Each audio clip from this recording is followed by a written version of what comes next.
Bienvenidos y bienvenidas al magazine de Biosfera Televisión. Hoy es el Día Internacional de los Museos, así que en la última entrevista vamos a salir del estudio y nos vamos a ir concretamente a la casa de museo de José Saramago en Tía. Así que terminaremos nuestro programa de hoy, pues nada, haciendo un homenaje a nuestro Premio Nobel de Literatura. Pero vamos a empezar el programa hablando de deporte, concretamente de motos de agua, y tenemos con nosotros a un campeón, el campeón de Canarias, y esperemos que sea también campeón de España, por lo menos que termine en los mejores puestos posibles. Tenemos con nosotros a Daniel Hernández. Daniel, bienvenido. Gracias, Juan. Campeón de Canarias durante 2 años seguidos, ¿no? Sí, exacto. Pero claro, ya se te hacía chico el canario, se te hacía chico Canarias y dijiste, oye, ¿por qué no competir a nivel nacional? Y has empezado, yo creo que con buen pie, ese campeonato de España. Pero vamos a empezar, ¿cómo te ha dado a ti por el tema de las motos náuticas? Pues todo empezó con mi padre, o sea, fue de pequeñito, yo lo veía con las motos de agua, él trabajaba de mecánico de motos de agua y de demás cosas de motor. Y desde pequeñito siempre me ha inculcado las cosas de la moto de agua y ahí fue todo, o sea, desde que ya tuve la edad para coger una, fue impresionante porque mi padre veía un nivel bueno dentro de lo que cabe. Hay que decir que tu padre participó en campeonatos europeos, ¿no? Sí, Así exacto. que es un lanzaroteño. Sí, mi padre fue al europeo y la verdad que quedó octavo de Europa, el primer español dentro de lo que cabe, dentro de la línea de meta, de los top 10, y la verdad que súper bien, la verdad. Ahí estamos viendo, eso es uno de los campeonatos que tú has tenido este año, ¿no? Sí. ¿Cuál es este que estamos viendo? Este es el último que tuve, creo, o el puerto de, a ver, Bueno. puede ser el último, sí, en Benalmádena creo que es. Ajá, eso es Málaga, ¿no? Por Sí, ahí. Málaga, sí. Ajá, eso es un circuito, ¿no? Se supone Sí, que eso hacen es el circuito corto, por así decirlo, que se trata de 40 boyas y hacer 10, o sea, hay 3 mangas de 11 minutos. Y ahí, según posición que quede, gana. Bueno, me decías que había sido tu padre el que te había inculcado, que ya lo tienes en la sangre, entonces desde chiquito.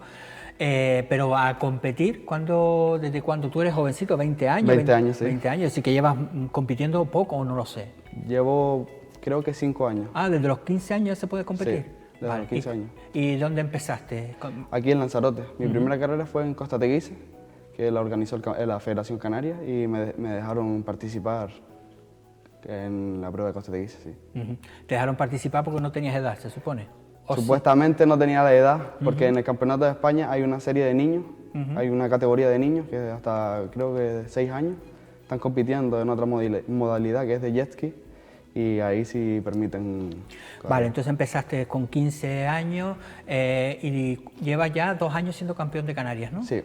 Ajá. ¿Cuánto? Pues claro, estamos viendo unas motos, ¿a cuánta velocidad? Pues en la moto de agua lo que tienes en millas, no en kilómetros por hora. Son 73 millas por hora. A lo mejor son 112, 100 largos. Es más de 100 kilómetros, de lo que hablamos, ¿no?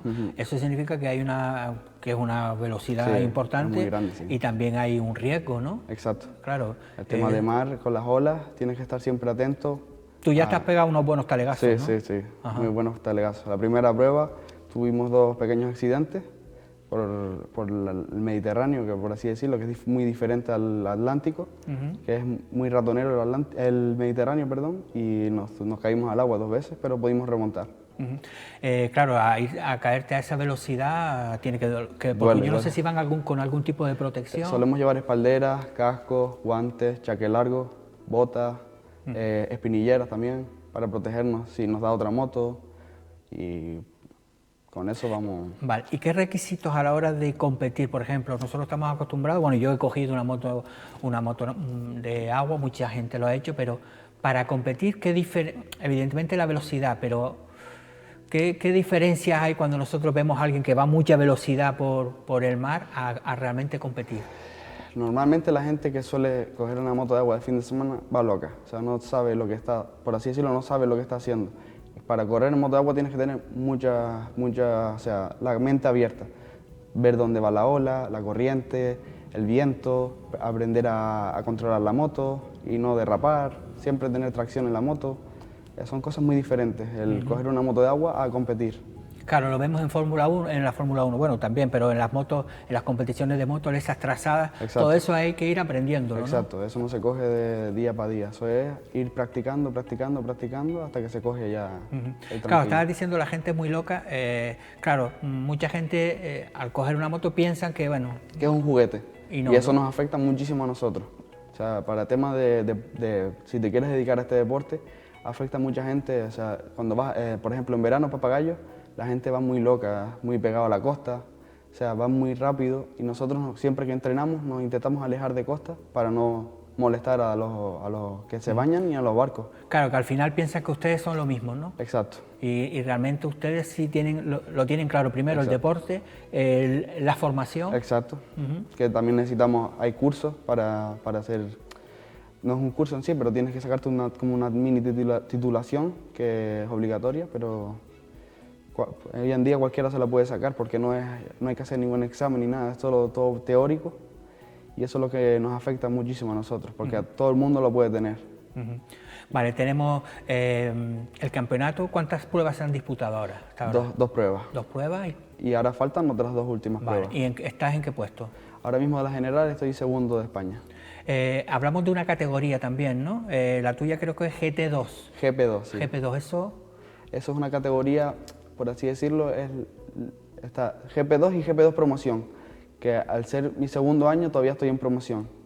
Y la GP2 ya es habiendo ganado un campeonato de España, ya subes como de rango, ¿sabes? Estás en aprendizaje y después ya estás en el rango grande. Ajá, tú estás entonces, te falta... Todavía me falta un año más para pasar a GP2, pero por ahora estoy en el promoción. En el promoción, que va segundo entonces de España, De quedan dos pruebas, creo que eras una en Cádiz, que me dijiste que es un embalse, sí. Y la otra... Es en Mazarrón. En Murcia. Sí. Pero claro, no es lo mismo correr en agua dulce. en un embalse que en el mar, ¿no? Exacto. A ti eso me imagino que te perjudica, ¿no? Me perjudica muchísimo al tema de... Claro, en el embalse no hay olas, no hay algo que te dé resistencia a la moto, sino es todo motor. O sea, el que tenga la moto más empepinada, por así decirlo, es el que más corre. Ahí no tiene que ver nada de resistencia ni fuerza física, sino solo todo es motor. Ya en Mazarrón sí es todo, ya va cogiendo más el piloto que la moto. Claro, porque hay que decir que para tú poder participar tienes una moto. Exacto. Una gran moto, pero una moto. Sí. Y eso significa que cuando hay un campeonato, ahora por ejemplo el que hay en Cádiz, ustedes tienen que coger el barco y trasladarse a la península. Exacto. ¿No? Eso, o sea, tenemos que estar una semana antes, por así decirlo, antes de la competición y prepararnos todos ahí. Significa que también estás en peores condiciones que el resto, ¿no? Exacto. Primero económica, me imagino que también lo interesante es buscar subvenciones, ¿no? Ayudas. Exacto. Un poco para promocionar, ¿no? ¿Tú tienes alguna ahora mismo? El Cabildo Lanzarote nos ayuda muchísimo y o sea, tenemos ahora mucha gente que nos quiere apoyar ahora mismo, muchísima gente. No, te decía por si querías decir alguno, para que no... O sea, Bueno, que tienes esa ayuda, pero que es un dinero que tienes que gastar para poder, primero, valen más de 1000 y pico euros seguro irse para allá, ¿no? Sí, el transporte sí está caro últimamente. Y aparte, Armas también nos da una pequeña ayuda y nos hace un descuentillo, por así decirlo. Entonces, faltan esas dos pruebas. Tu objetivo, imagino, es ¿cuánta diferencia hay con el primero? ¿Cuánta diferencia tiene? Me saca 3 puntos. ¿Eso significa que...? Yo creo que en una carrera, o sea, en la última... Cuando se gana, ¿cuántos puntos? Suelen ganar 25 puntos el primero, el segundo 20 y el tercero 18 o algo así era, no me acuerdo. Es decir, que prácticamente es quedar por encima de él, ¿no? Exacto, con quedar un puesto por arriba de él, ya... Tienes dos pruebas, me imagino que la de Cádiz será la más complicada para ti. Exacto. Por el tema de... Por el tema del... Porque incluso hay gente que tiene varias motos, ¿no? Exacto, hay gente que tiene motos para marea plana y para olas. Y eso, yo solo tengo una moto y eso es muy complicado, porque la gente se adapta, o sea, hay que adaptarse a la moto, porque dos motos diferentes son dos mundos. O sea, tienes que adaptarte siempre a la misma moto. Y yo eso es lo que estoy tratando. Hay gente que ya con dos motos les es más fácil, porque ya tienen una para olas y otras para marea plana. Y eso es muy fácil para el piloto, porque ya está, ya por así decirlo, tiene una ventaja increíble. Claro. Hablar de resistencia, de preparación física, no sé qué parte del... Yo sé que cuando cogí la moto de agua, las manos... Los antebrazos, sí. Los antebrazos parecía que se me iban a reventar. Sí. ¿Cuáles son las partes que más sufren? No, depende de cómo vayas, porque hay gente que va sentado o hay gente que va de Usted pie. tiene que ir de pie, ¿no? Exacto, para el tema de la ola, porque si vas mucho tiempo sentado, la columna vertebral sufre muchísimo. Piensa que todos los impactos van a la columna y nosotros tratamos de ir de pie siempre que hay ola.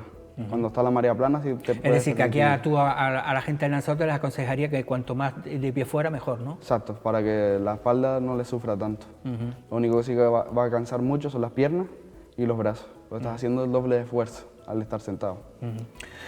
Pues Daniel, mucha suerte. Muchas gracias. Cuando seas campeón ya me avisa. Y así. Ojalá. Pero de todas formas, vale, lo Ojalá. que está claro es que esto también es una preparación, ¿no? Exacto. Eres jovencito Sí, y todavía eso hay también tiempo por delante. hay tiempo con delante y sobre todo pues la preparación, ¿no? Que yo creo Exacto. que es la fundamental. Así que nada, mucha suerte para Muchas el próximo campeonato. Y nosotros ahora nos vamos a ir, pues vamos hasta hablar de folclore. La agrupación musical El Pavón presentaba recientemente el videoclip Mi Cuna es Tía. Así que lo vamos a ver y después hablamos con el director y con el presidente.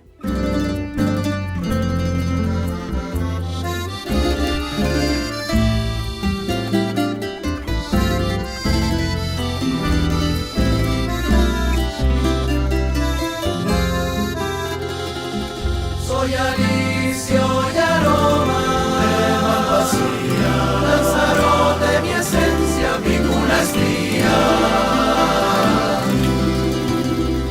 Soy el salitre en los riscos de la Tiñosa. Soy del Atlántico brisa sobre las olas. Soy colada de un volcán con profundos arenales. Soy cenizas que acarician en Mazache mis parrales. Hoyo en el rofe, negro arenal, brota en la feria el verde parral. Costa y ladera, casa y molina, tierra bermeja, blanca salina.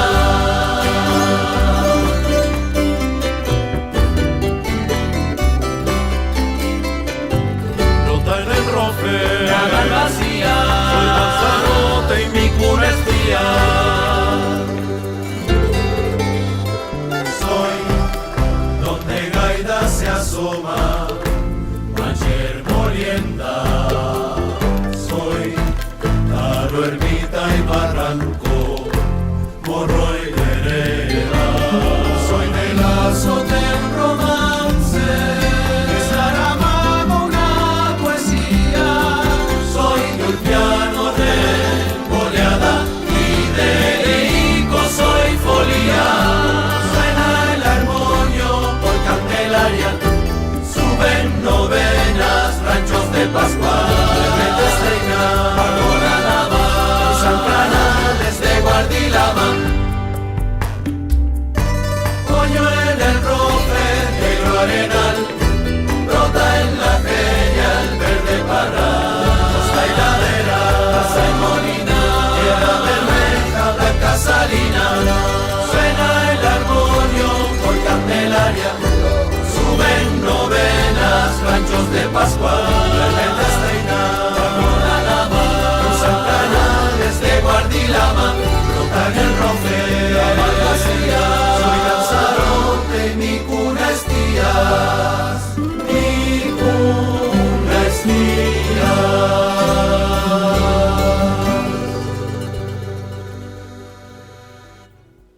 Bueno, como dice la canción, soy Lanzarote y mi cuna es tía. Y vamos a, como decía, viene con nosotros hoy el presidente de la agrupación musical El Pavón, Juan Miguel Morales, y su director, Mel Reyes. Buenos días. Bueno, la verdad que lo acabamos de ver, yo creo que no hay nadie que pueda decir que no le gusta, la verdad que está bien hecho. ¿Cómo surgió la idea de crear este videoclip y esta canción Mi Cuna es Tía? Bueno, pues desde hace un tiempo pues estaba rondando por las cabezas de los componentes del Pavón de hacer una canción dedicada al municipio de Tía. Bueno, después eso se fue madurando y bueno, con muchísimo trabajo logramos terminarla y ahí la tenemos, ¿no? Porque lo que está claro es que tiene que ser complicado. Primero pensarla, música, letra, todo lo han hecho ustedes. Sí, todo lo hemos hecho prácticamente nosotros con ayuda bueno, principalmente de un colaborador al que estamos eternamente agradecidos por el trabajo que se ha pegado con el grupo y bueno, la iniciativa de la canción realmente surge antes por supuesto, de que se creara, pero antes con una idea basada más que nada en trabajar una dinámica de trabajo distinta con el colectivo. Y para eso contactamos con el amigo Víctor Batista. Que eres el de la música y arreglos, ¿no? Exacto, sí. Y bueno, a partir de ahí pues empezamos a meter a mucha gente dentro del proyecto, principalmente primero a Julián Rodríguez, que nos dejó un material enorme en cuanto a toponimia del municipio, y nombres de personas y demás. Entonces, bueno, se fue haciendo un cribado de todo eso, que es muchísima información la que nos facilitó. Y ya a partir de ahí pues se fue confeccionando una parte primero de la letra y también se fue generando la música.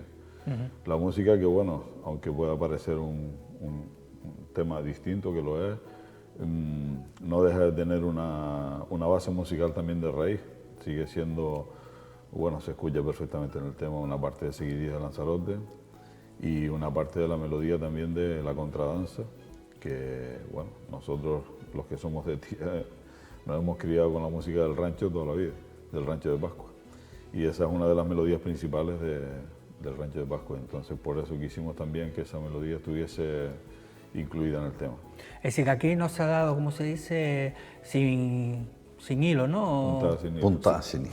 ¿No? Es decir, que está todo milimetrado, todo estudiado, ¿no? Sí, eso se ha estudiado mucho y se ha pensado mucho. Y como dice Mel, hemos tenido colaboradores muy importantes que nos han enseñado muchísimo de lo que es del municipio de Tía, de su historia, como dice su toponimia. Entonces, se ha hecho todo con muchísimo trabajo, porque ha sido mucho. Hay personas que se han dejado la piel en este tema, ¿no?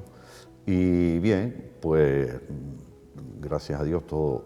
Porque además está, además de la música, también una parte importante es el vídeo, ¿no? El vídeo primero, sí, que han recorrido, sí, yo creo que todos los paisajes más destacados y han querido que la gente del pueblo de Tía esté también presente, sí, ¿no? Sí, claro. claro. Que realmente la finalidad de este tema, como ya planteamos el otro día, comentamos el otro día en la rueda de prensa, es un regalo del grupo. Y ahí estamos viendo, bueno, estábamos viendo algunas de las familias y gente del pueblo, ¿no? Sí. Sí, decía. Que la intención nuestra era precisamente hacer un regalo al municipio, ¿no? Y bueno, esto es lo que, después de todo este esfuerzo, lo que ha salido ha sido esto. Una parte importantísima también del proyecto ha sido la confección de la letra, que hemos contado también con la colaboración del que fue presentado el otro día en la rueda de prensa, Cecilio Morales, y Pedro Rodríguez también, que es un componente del grupo que le ha dedicado el alma a esta canción. Pues se ha dejado los cuernos y las tenillas ahí, de tanto trabajo, de tantas vueltas a la letra y de tanta ver cómo me queda esto y cómo lo otro, y al final creo que se ha conseguido una letra. Claro, porque al final yo me imagino que el objetivo es que no sea solo una canción del Pavón, sino que sea una canción para el municipio. Para el municipio, que se identifique Tías con esta canción. Exactamente, ¿no? Eso es lo que pretendemos nosotros, que bueno, poco a poco vaya calando en la gente de Tías y que ellos lo identifiquen como algo de ellos, no solamente del Pavón, sino de ellos, de la gente de Tía. Porque además, escuchando la letra, está Testeina, Guardilama, La Tiñosa, Madache, Candelaria, Gaida, todos esos rincones del municipio que yo creo que no hay ninguno sobre todo los importantes, ¿no? Que se hayan escapado, ¿no? Bueno, y parte del municipio no se puede meter todo en una canción. Que sí, pero lo representativo, ¿no? Sí, efectivamente, sí. igual también de personas. Que también Taiko se Arrocha, Sí, Sí. Taiko José Arrocha. Saramago, que precisamente ya vamos a terminar este programa. En el vídeo se ve la biblioteca de Acasa, y justo ahí vamos a hacer la entrevista. Es decir, que han buscado los sitios clave del municipio, porque un ejemplo es ese, ¿no? La biblioteca Saramago es, yo creo que uno de los sitios icónicos de esa casa.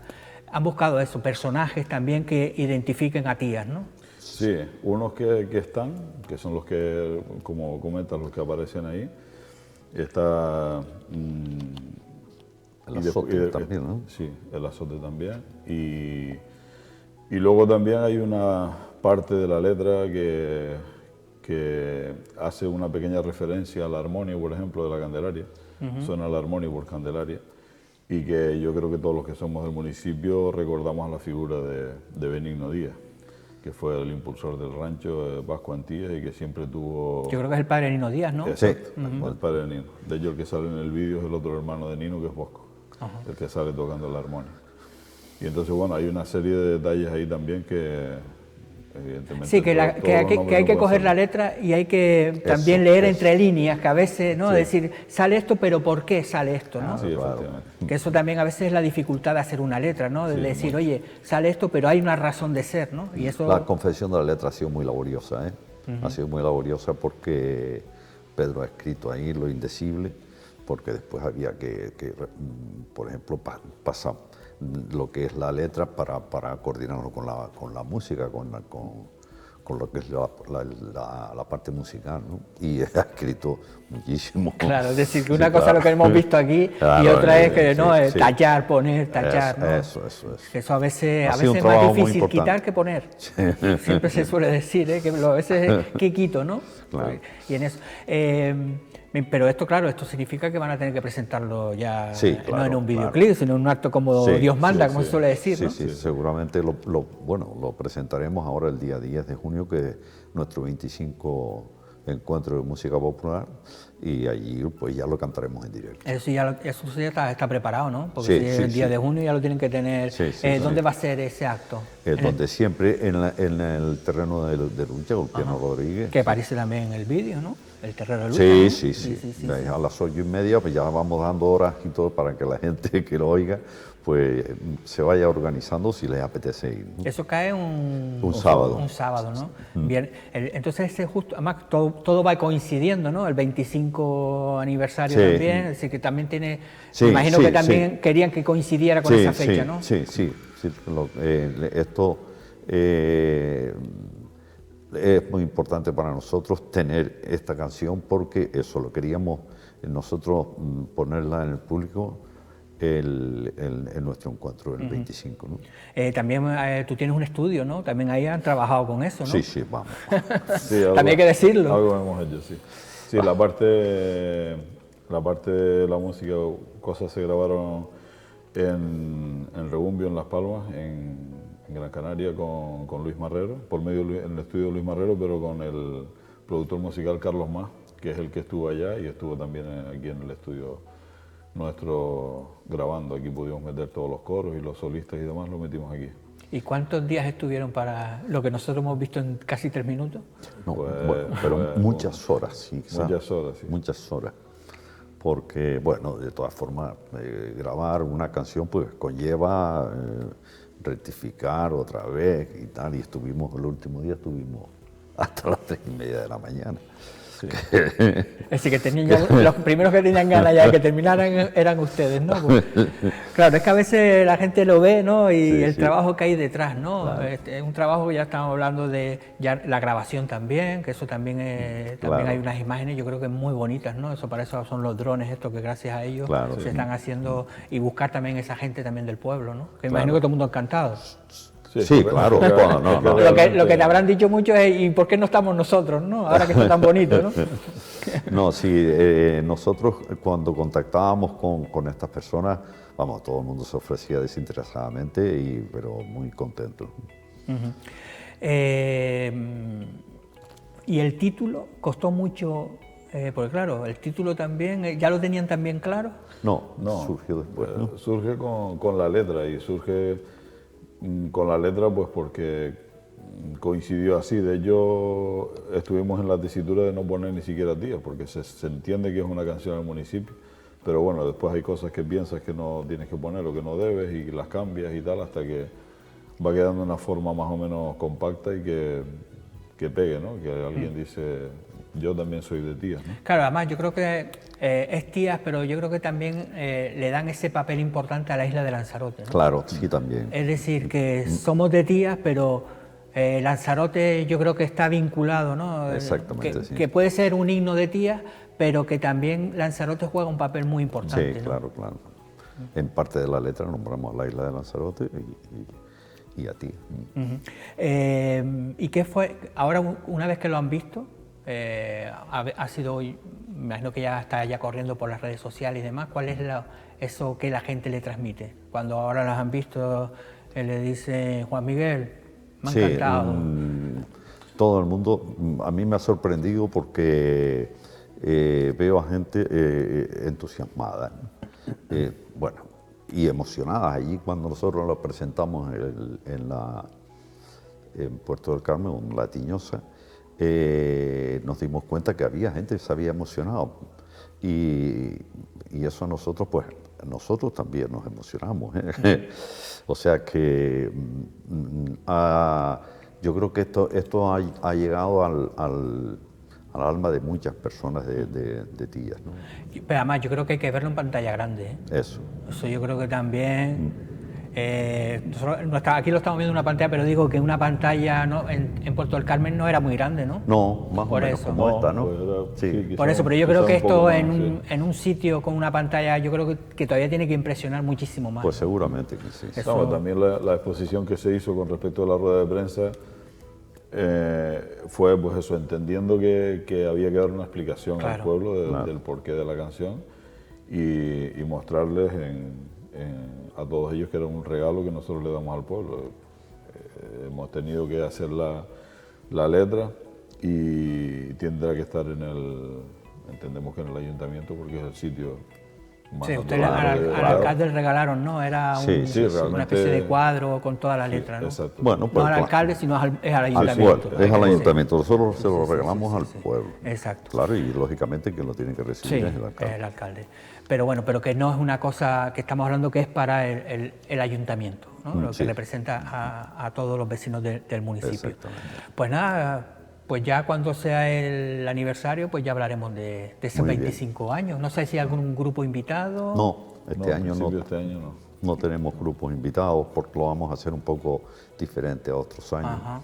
Y esperemos que a la gente le guste. Sí, hombre, seguro. Además, nos tienen mal acostumbrados ustedes, que eso también es garantía de éxito, como se suele decir. Pues nada, gracias por venir, enhorabuena por ese trabajo, por eso Soy Lanzarote y mi cuna es Tías. Yo creo que representa muy bien no solo a ese municipio, sino yo creo que también a la isla de Lanzarote. Como le decía, nosotros ahora nos vamos hasta la casa de Saramago en el municipio de Tías, concretamente. Ahí veíamos antes la biblioteca del Nobel de Literatura y ahí hemos estado con la directora, con María del Río, pues para celebrar este Día Internacional de los Museos. Y después terminamos que nos van a leer un trocito de una de esas obras de Saramago. Espero que les guste y ya me despido y eso sí, hasta mañana viernes.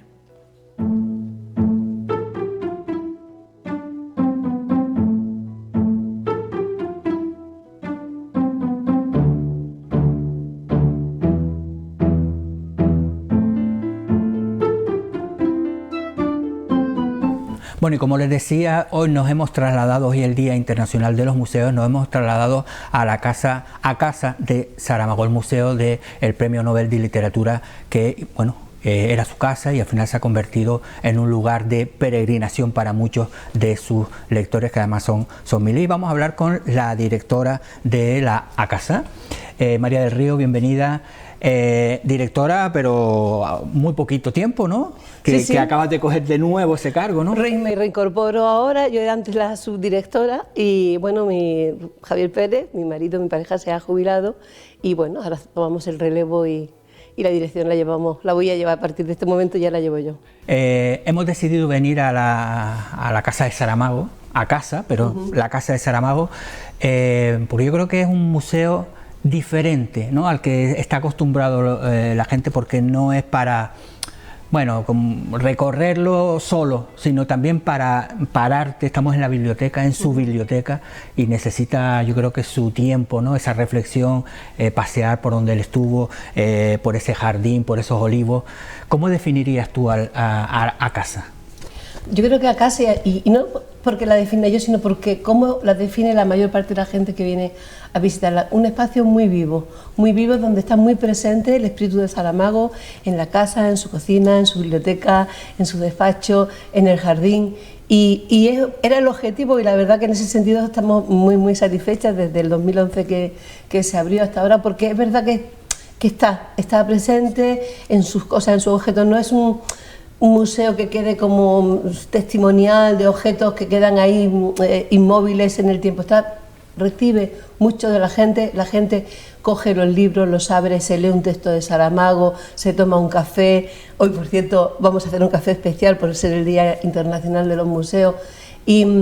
Y creo que eso es fundamentalmente lo que más destaca a todo el mundo, es decir, la presencia de Saramago en este espacio donde él vivió y donde se mantiene vivo su espíritu, sus ideas, su literatura y su forma de pensar y de entender el mundo. Porque muchos museos tú puedes entrar, puedes buscar un guía y recorrerlo a tu libre albedrío. Este museo es a través de guía, es decir, desde el primer momento ya hay alguien que te va explicando lo que tú estás viendo, porque bueno, primero estar en esta biblioteca sin control sería un sacrilegio, ¿no?, porque estamos hablando de auténticas joyas, porque precisamente yo creo que todos los libros estos los compró Saramago, ¿no? Sí, bueno, compró, se los regalaron, en fin. Sí, son sus libros. Son sus libros. Y no porque sean los mejores ejemplares especiales, sino porque son libros, algunos de ediciones de bolsillo, no tienen por qué ser los más caros del universo, pero son libros especiales porque los compró, porque los leyó, porque se los regalaron, porque muchos de ellos están dedicados por sus autores y sus autoras, y bueno, tiene todo ese especial simbolismo que tienen esos libros cuando han sido leídos. ¿No? Hay casas donde hay muchos libros, todos muy iguales, muy bonitos, que a lo mejor son carísimos de coste, pero nunca nadie los acarició, los vivió, como él dice. Los libros están ahí y están esperando a que los abramos, a que los leamos y a que les demos de nuevo la vida que le dio el escritor al escribirlo, ¿no? Bueno, los lanzaroteños que nos puedan estar viendo, lanzaroteñas que a lo mejor no han venido nunca, que pueda verlo. ¿Cómo es la visita a Casa Saramago? Desde el primer momento que empieza, ¿cuál es ese recorrido? Bien, la visita es una visita muy personalizada, siempre con grupos pequeños, porque la dimensión de a casa en su tamaño es una casa humilde, no es una casa ostentosa ni un gran espacio. Entonces se hace personalizada, se puede reservar con cita previa o pueden venir desde las 10 de la mañana hasta las 2:30, y los jueves también se abre por la tarde. Entonces, de lunes a viernes en principio. ¿Y qué se van a encontrar? Bueno, pues que lo van a recibir y lo van a introducir en la casa, en por qué José Saramago llega a Lanzarote, qué ocurre en su vida cuando da ese cambio y entra y decide compartir una parte importante de su vida, la que le dejaban los viajes que hacia lo largo y ancho de este mundo, en la casa en Lanzarote. Esto ocurre, la primera visita fue en el 1991, el 1 de mayo, y la casa se inaugura como tal ya para vivirla a finales del 92, en tiempo récord. O sea, en enero del 93 ya estaban viviendo aquí.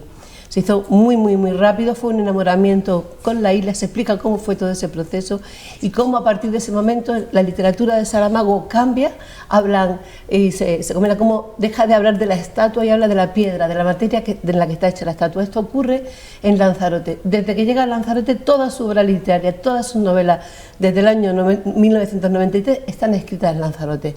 El primer libro que escribe aquí fue El ensayo de la ceguera, se explica el proceso, y unos años más tarde recibe el premio Nobel en parte por esa obra literaria que está escrita aquí. Yo tengo que decir que ese fue mi primer libro, claro. Nosotros a Saramago prácticamente, como mucha gente, no lo conocía, y fue a partir de ahí, y yo reconozco que fue el primer libro que leí de él, que bueno, que te quedas y además es que son libros que, bueno, yo creo que actuales. Yo creo que la pandemia nos ha recordado muchísimo ese libro, creo yo, ¿no? Ese libro. Bueno, de todas formas, él llegó, pero claro, hay que decir que también llegó en parte a que estabas tú aquí en la isla de Lanzarote, porque la relación, tu hermana es la mujer, y bueno, esa relación entre ambas parejas, por decirlo de alguna forma, pues hicieron que vinieran a la isla de Lanzarote. Sí, además fue muy curioso, porque fíjense, venían a Tenerife a una conferencia todavía no era Saramago tan conocido en España, era más conocido en Portugal, pero aquí todavía no lo era tanto en el año 1991. Y esta idea que tenemos, o que tiene la gente que no conoce las islas como que están todas juntitas, ¿no? Se le olvidan las distancias marítimas que hay. Y la verdad que nos íbamos mucho a visitar la Lisboa y nos plantearon, le dijimos, bueno, cuando van a venir a Lanzarote, que es una isla tan especial, que les va a encantar. Bueno, iban dando coba y dice, bueno, ya que van a Tenerife, ya que estamos en Tenerife, pues vamos a Lanzarote, sin saber que desgraciadamente muchas veces es más difícil venir de Tenerife a Lanzarote que venir desde Madrid, en muchos aspectos, y más barato sobre todo. Entonces deciden venir para un día, y se fue el 1 de mayo de 1991. Y fue increíble, porque es que ese mismo día ya se fueron, o sea, al día siguiente, durmieron solo una noche, fueron tan impresionados por la isla, que ya se fueron diciendo, volvemos, y nos planteamos, estuvimos aquí en este espacio, teníamos este terreno, que era una casa, era un solar, y cabría la posibilidad de que esa casa que ustedes se piensan construir, no la pudiésemos construir una casa conjunta y vivir toda la familia aquí. Al principio pensando pasar temporada, y que al final fue su vida y fue su casa, la casa. Bueno, estábamos con esa visita, ¿no? Explica precisamente cómo llegó a Lanzarote, su obra en Lanzarote, pero a partir de ahí ya empezamos a recorrer esas estancias que él vivió, disfrutó. Y cómo fue su vida cotidiana en ese sitio, como verán, y como la gente que no la conoce y si no recordar, pues es una estancia relativamente humilde, una casa que tiene una estructura fisonomía muy parecida a las casas de Canarias, con un patio central que funciona como distribuidor, y bueno, pues es como cuál era su vida cotidiana, cómo escribía, dónde escribía, la cocina, el café, cómo invitaba a la gente que venía a tomar un café, y se va contando todo eso, sus objetos, el porqué de muchos de ellos también, que tienen su historia, la historia de una persona que no era una persona ambiciosa, que lo verán, o sea, también en la casa se percibe un poco esa humildad que tenía Saramago, y su grandeza no está en lo ostentoso ni en las grandes piezas, sino en la profundidad de sus reflexiones, en su calidad literaria, ¿no? Pero se percibe mucho al ser humano, al humanista de José Saramago. Claro. Y esa familiaridad, yo creo que uno de los puntos es el café. Estamos hablando de un café, pero hay que decir que ese café no es el que hemos comprado en un supermercado aquí de la isla de Lanzarote, que también puede haber, pero ¿qué diferencia hay entre ese café y el que podemos tomar en nuestras casas? Porque es un café portugués, el café que tomaba José Saramago. Él presumía de que el auténtico café era ahí no podemos decirle que no. Sí, y se trae directamente desde Portugal, y es verdad, y además fue muy curioso porque esa anécdota también se cuenta a veces, ¿no? Que José, durante muchos años, eso que mi marido era el arquitecto de la casa, el arquitecto técnico, pero en casa del herrero cuchara de palo, no funcionaba el telefonillo para abrir la puerta, entonces a veces llamaba a gente que sabía que esta era la casa donde vivía y querían que a lo mejor que le firmase un libro, la gente así llega, y muchas veces quien le abría era directamente Saramago, que oía el timbre y se levantaba a abrir. La gente se quedaba así como, ¡ah, maestro! No, tímidamente veníamos a ver si nos podía firmar. Decía, pasen, claro que sí, pasen y tomen un café. Siempre le ofrecía un café. Y pensamos, si José Saramago, cuando estaba vivo en una casa, cada vez que llegaba alguien ofrecía un café, qué menos que nosotros, quienes mantenemos viva su imagen, su recuerdo, en la casa ofrezcamos un café también a nuestros visitantes. Creo que el café se puede comprar en la tienda que ustedes tienen, ¿o no? Pues creo que sí, aunque no sé si en este momento ahí... No, porque me recuerda después de ver esos paquetitos de café. Exactamente, Y después hay otro punto, yo creo que de la casa está el despacho donde él escribía, que se puede ver, ¿no? Sigue intacto, claro, como la última vez que lo dejó. No sé si tenía la máquina de escribir también. Sí, el primer ordenador que tuvo en Lanzarote. En realidad son los dos despachos. Aquí también escribía. Porque aquí al final, claro, la biblioteca tardó más en construirse esta casa, pero en los últimos años, Caín, por ejemplo, y Alabardas, que fue el libro que dejó sin concluir, fueron escritos ya en esa biblioteca.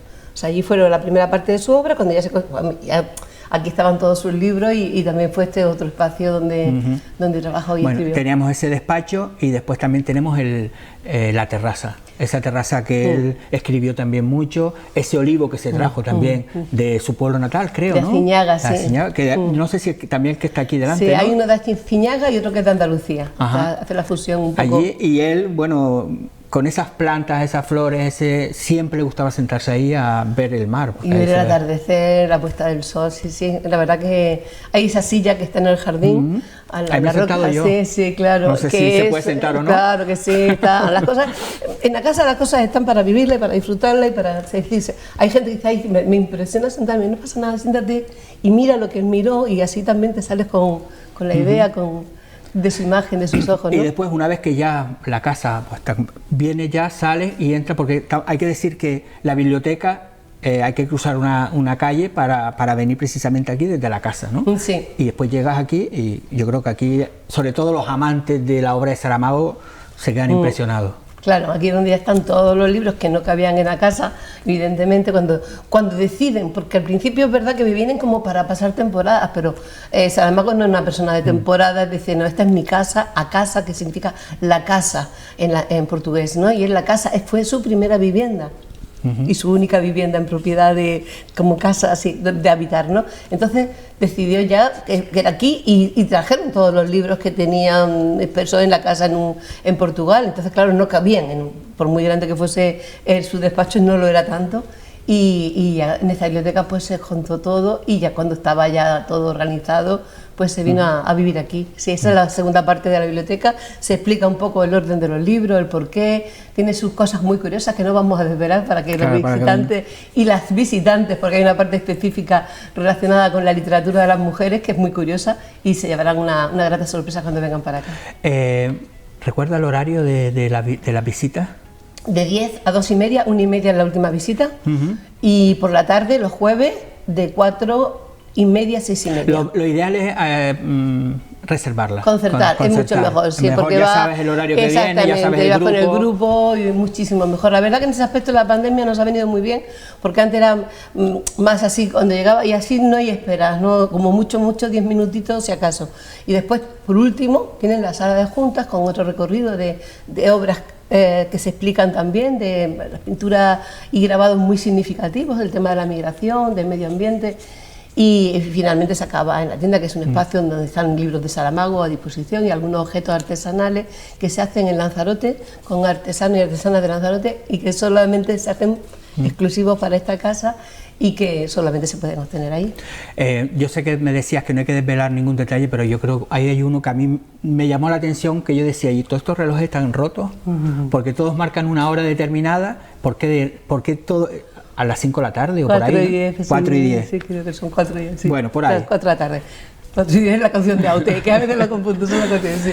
A las 4, sí. ¿Por qué están todos a esa misma hora? Bueno, eso fue una decisión de Saramago, fue la hora a la que conoció a Pilar del Río y decidió que los relojes de la casa marcaran y guardasen la memoria de esa hora, de ese momento. Entonces, que en el fondo era romántico. Muy romántico, sí, a pesar de todo, un gran luchador. Esta es la parte humana también de él, fue una persona que sabía querer, que se comprometía con la humanidad, con sus semejantes, con los propósitos, con la idea de mejorar el mundo, con los derechos humanos. Yo creo que esto es muy importante. No se puede entender a Saramago ni su figura ni su literatura sin entender el compromiso que él tenía con el cumplimiento de los derechos humanos y con los deberes, como explica también cuando recibe el premio Nobel, que también cree que debemos de tener la humanidad, o sea, derechos y deberes para que este mundo sea un espacio más habitable para todo el mundo. Y el compromiso con la isla de Lanzarote, que yo creo que eso no podemos... tenía esa obra, que hay Cuadernos de Lanzarote, que también hablaba muchísimo, pero personalmente se involucró mucho en la vida. A mí nunca se me va a olvidar la imagen con la camiseta de No a la Guerra, en la Avenida Marítima. Es decir, alguien que lo tenía claro, que donde se vivía, en esa balsa de piedra que él dijo, no puedo venir y estar y ser alguien ajeno a la isla de Lanzarote. No, desde luego, su compromiso con el medio ambiente, con el territorio, con el turismo. Claro que hablamos de la isla saturada, él ya lo decía, él hablaba de la importancia de un turismo que respeta a un pueblo que se respeta a sí mismo, y un pueblo que se respeta a sí mismo no puede destrozar su patrimonio, su medio ambiente, su patrimonio cultural, tiene que ser cuidadoso, ¿no? Y en ese aspecto era profundamente comprometido, porque yo creo que era como un gran humanista que ha sido, que es, ¿no? Su planteamiento era piensa globalmente pero actúa localmente. ¿Y dónde actúa? Aquí en Lanzarote me comprometo. Claro que quiero que en Amazonas si hay que firmar, y firmaba compromisos continuamente para salvar en la selva, para salvar causas humanitarias, y que iba, desde luego, y a México y a distintos países de África, de Asia, de Europa, pero siempre, y a mí eso me parece también para poner en valor, con la importancia de que no vale los grandes movimientos de la humanidad si no nos focalizamos también en lo que tenemos delante, en nuestra casa, en nuestra tierra. Y Lanzarote para él fue muy importante. Hay un vínculo también muy importante entre él y César Manrique, en ese sentido, como cuidadores de la isla de Lanzarote, como personas preocupadas porque esta isla maravillosa que lo es, no se deteriore, no tenga... esté equilibrada, tenga la capacidad de carga, se respete la que puede tener, se respete a los visitantes que lleguen para que tengan una calidad también como turistas, pero respetando sobre todo la calidad de vida de las personas que viven y trabajan aquí. Parecía que fue un hecho que estaba predestinado, ¿no? Falleció César Manrique un año después prácticamente, ¿no? Los mismos años que se vinieron a vivir. Se vinieron y cogió el testigo, ¿no? Ese testigo de defensa del territorio, de defensa de nuestra isla. Bueno, ¿algún proyecto vas a hacer ahora? De hecho ya lo eres, directora, cuéntanos algo de esos proyectos que puedan venir en los próximos meses.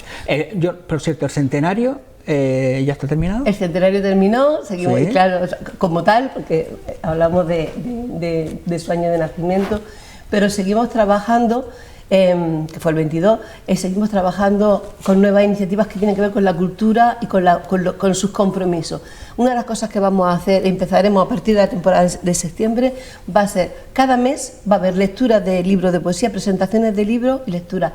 Quiero poner en valor que tenemos un grupo de lectura muy importante aquí en Tía, que son un grupo potente que se reúnen todas las semanas y que al menos una vez al mes la lectura se va a hacer en la biblioteca. Vamos a darle importancia también a la poesía, que a veces parece que es la hermanita pobre de la literatura, que la gente conoce menos y que es importante escucharla y escribir, y eso se va a hacer cada mes. ¿Van a ser actos gratuitos? ¿Puede venir el que quiera? Sí, actos gratuitos y libres, porque esto es un foco de cultura, no solamente para quien venga a visitar la casa, sino para vivirlo y para disfrutar del espacio. Seguramente a lo mejor antes de que empiece ya traeremos, nosotros haremos una entrevistita, a lo mejor venimos incluso aquí para algo de esa lectura como previa, ¿no? Claro que sí. Como previa. Bueno, lecturas, no sé si hay alguna otra cosita más, así que te... Lecturas, presentaciones, charlas y conferencias. Vale. Vamos a dinamizar el espacio y el compromiso es mínimo un jueves al mes, un día a la semana mínimo. Después si hay cosas puntuales que vienen filósofos, pensadores, queremos darle espacio también a las personas intelectuales, escritoras, y a trabajar también con ensayos, con literatura, con pensamiento y trabajar en esa línea, también seguir el compromiso de José Saramago. Yo no sé si te había leído el pensamiento, porque claro, yo decía que mejor terminar este programa trayendo a alguien que lea un fragmento de la obra de Saramago. Nos van a leer, porque además tú también conoces un poquito de esa intrahistoria. Es un prólogo que escribió para el libro de Bodegas El Grifo, sobre los oficios de los toneleros.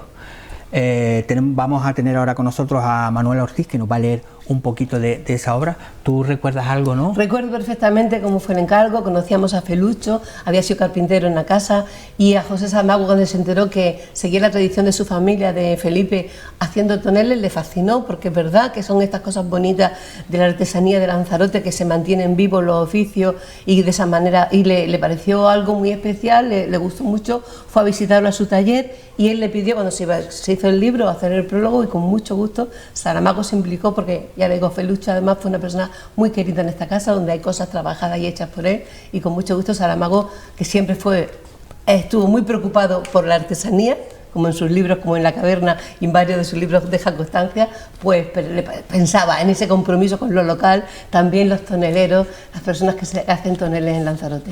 Bueno, María, gracias por recibirnos a casa. Seguramente ahora nos tomaremos un buchito café. Claro que sí. En honor a José Saramago. A todos ustedes, recuerden que que pueden venir a visitar.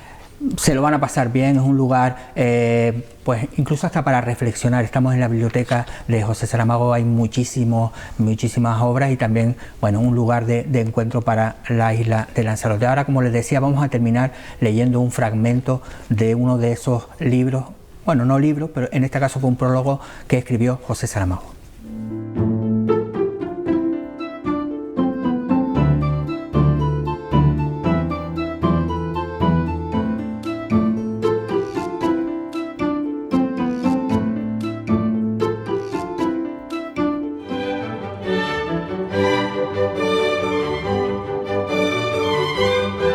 Bueno, como les decía, ahora vamos a terminar el programa leyendo, no lo voy a hacer yo, lo va a hacer Manuel Martín, un fragmento de un pedazo de la obra que hizo Saramago, un prólogo para un libro sobre los toneleros.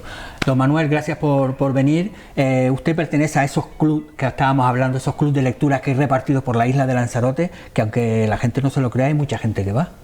Sí, los clubes de lectura, pues mira, los primeros surgieron en 2003. En esta fecha, finales de abril y mayo, con un curso que impartió en la Biblioteca Insular Carlos Álvarez, que es novelista, escritor, es el que hizo el guión de la película Mararía. Impartió un curso de lectura en voz alta, asistimos 10 personas, y cuando terminó el curso pues dijimos, bueno, ¿y ahora qué? Cada uno se va a su casa. Y decidimos, oye, ¿por qué no empezamos?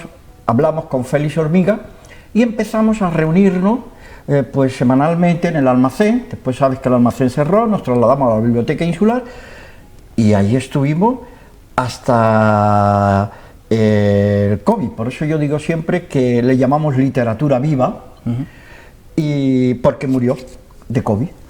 Con el tema del COVID el grupo desapareció, pero fíjate que no desapareció, porque de ahí empezaron a surgir grupos. Teguise, la biblioteca de Teguise, que se reúne una vez al mes, el último jueves del mes. Tías, la biblioteca de aquí del pueblo. Después ha surgido otro en Tía también, hace poco, en Puerto del Carmen. Hay otro club de lectura que se reúne también una vez al mes en la biblioteca de San Bartolomé Pueblo, otro en el centro cívico de Playa Honda y en Teguise, o sea que han ido surgiendo y hay un grupo de lectores. Y para aquellas personas que nos pueden estar escuchando, ¿qué aporta el leer en voz alta? Pues mira, comprensión lectora. Lo decía Saramago. Me acuerdo una vez en una entrevista que la hicieron, una señora que le preguntó, mire, es que como usted a veces no pone puntos ni comas, me resulta muy difícil entender su texto.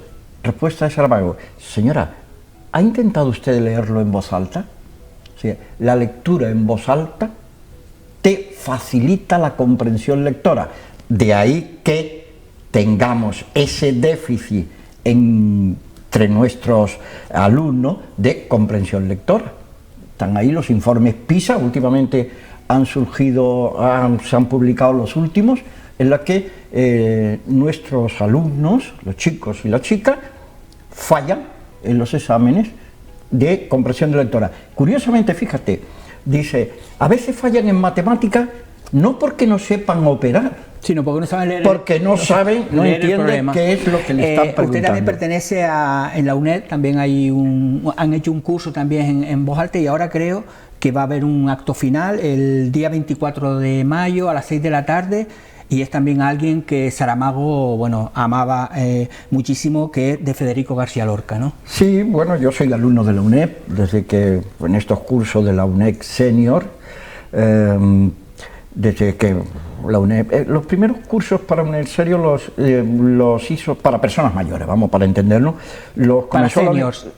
Para seniors. Sí, lo empezó la Universidad de Las Palmas, se llamaba cursos de pericia y doctrina, y después la Universidad de Las Palmas desapareció, se fue, vamos, no siguió, y lo recogió el testigo, lo recogió la UNED, el Lanzarote, y llevamos ya bastantes años, y se organizan cursos para mayores. Este año pues ha habido un curso que es el 50 aniversario de la creación de la UNED Lanzarote, un curso de arte dramático, y la obra que se han escogido dos obras. Hay una del día 24 que es una lectura dramatizada de Mariana Pineda. De Mariana Pineda, de Federico García Lorca. No es la obra literal, no, el profesor Manuel Ortiz lo ha adaptado para adaptarla. Bueno, esto va a ser el 24, pero vamos a terminar leyendo. Usted nos ha traído de ese fragmento, me dice, exacto, de ese libro que José Saramago hizo el prólogo, que a usted le encanta. Sí, yo creo que es un texto precioso, muy poético. Bueno, María nos ha hablado antes de la relación. Bueno, que quiero decir, lo va a leer y nosotros terminamos, no vamos a añadir ni una coma más. Es decir, cuando él termine de leer, le decimos hasta mañana, hoy es jueves, pues sí, hasta mañana viernes, que le vamos a traer nuevas historias, pero vamos a terminar con esa lectura de José Saramago. En Memorial del Convento, libro que cumple ahora 2 decenas de años de buenos y leales servicios, describo una conversación de 8 hombres que, oriundos de diferentes lugares de Portugal, se acabaron encontrando en la obra del convento de Mafra. 4 son jornaleros, 2 son pequeños aparceros que perdieron las tierras. El 7º es boyerizo y el 8º tonelero. Hablan de la vida, de la familia que dejaron, del trabajo con el que apenas ganan para el sustento del cuerpo. El único con oficio merecedor de tal nombre es el tonelero. Este es su decir. Me llamo Joao Anes, vine de Oporto y soy tonelero. También para construir un convento se necesitan toneleros. ¿Quién iba sino a concertar las duelas y hacer cubas y tina si un albañil está en el andamio y le hacen llegar el cubo de la masa? Tiene que mojar las piedras con la escobilla para que agarren bien lo que ya está con la que va a sentarse. Y para eso tiene que tener el balde. ¿Y dónde van a beber los animales? Pues beben en las tinas. ¿Y quién hace las tinas? Pues los toneleros. No es por alabanza, pero no hay oficio como el mío. Hasta Dios fue tonelero. Mirad esa gran tina que es el mar. Si la obra no fuera perfecta, si las duelas no estuvieran bien ajustadas, entraría el mar tierra adentro y ya tendríamos otro diluvio encima. Este tonelero del memorial del convento habla como un poeta, pero al contrario de lo que puede parecer a primera vista, no se percibe aquí ninguna contradicción de fondo, porque poeta, así lo explica la ciencia etimológica, tanto significa creador como obrero, tanto querría decir autor como fabricante. Evidentemente, no le propongo al lector de este interesantísimo volumen sobre la tonelería tradicional y los vinos de Canarias que lo lea como si fuera un poema, pero sí le pido que intente ver más allá del texto y de la figura, que imagine los movimientos y los gestos del artesano, que observe cómo maneja la azuela, que repare en los dedos que palpan la tensión de las duelas, que acompañe la exigencia de la mirada, que valora cada momento la obra a que está dando cuerpo y talante. Reconocerá la presencia del trabajo poético en este diálogo en el que las manos le van diciendo a la materia: quiero hacer algo de ti, y la materia le responde: lo que tengas que hacer, hazlo bien hecho. De esto se trata realmente, de hacer bien hecho lo que se hace, un poema o un barril.